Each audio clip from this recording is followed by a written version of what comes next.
So ayun po, no, kamusta kayo mga katokis? Naway okay lang kayo sa inyong mga tahanan. Naway sana kahit paano matulungan ko kayo na mapawi ang inyong mga kaburyuhan dahil sa coronavirus na yan. May pag-uusapan lang tayo tungkol sa ayuda. Ayun, simulan na natin. Lagyan natin ng intro para kunyari vlogger.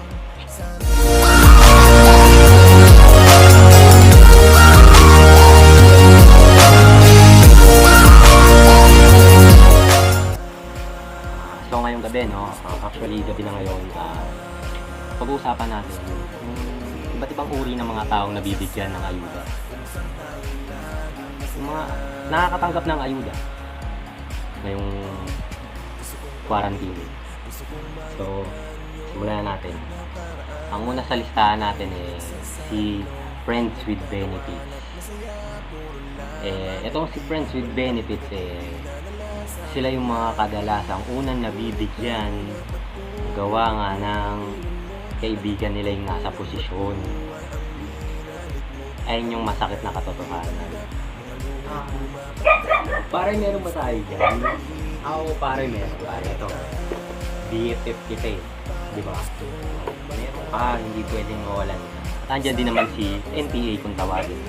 Sila naman talaga yung nakakagulat na nagkakaroon ng ayuda kahit na hindi taga ron sa kanila. Kahit hindi taga dyan sa lugar nyo. Nagkakaroon sila dahil meron silang kamag-anak na frontliner.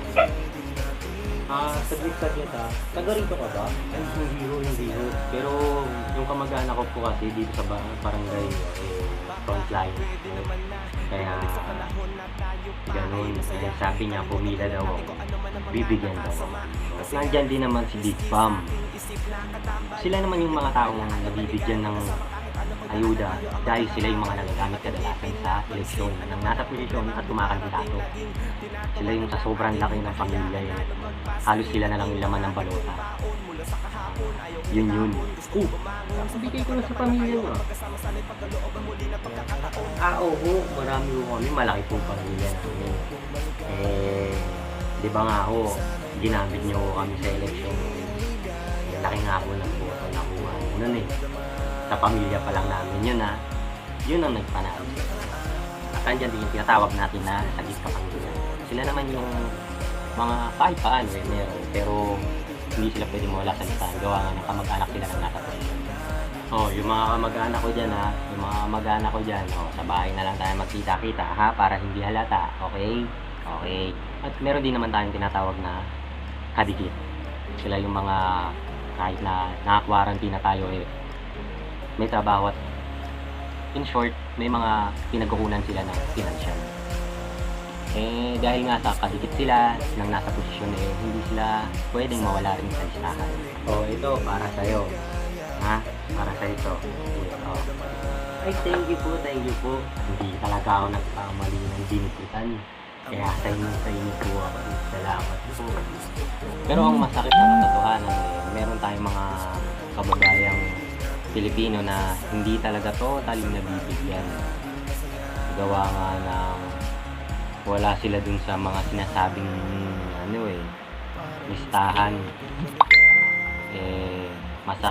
Masakit man isipin na kung sino pa yung talagang kailangan sila yung wala man lang natatanggap na tulong.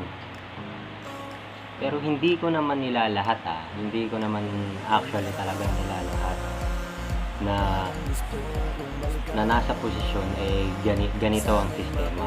Pero kadalasan yun kasi talaga ang nangyayari. So ayun po mga topis.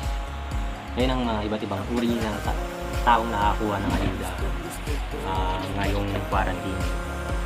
Hindi ko naman po nila lahat pero kadalasan kasi ganun nang nangyayari. Kaya ang matamaan sa pool, pabush.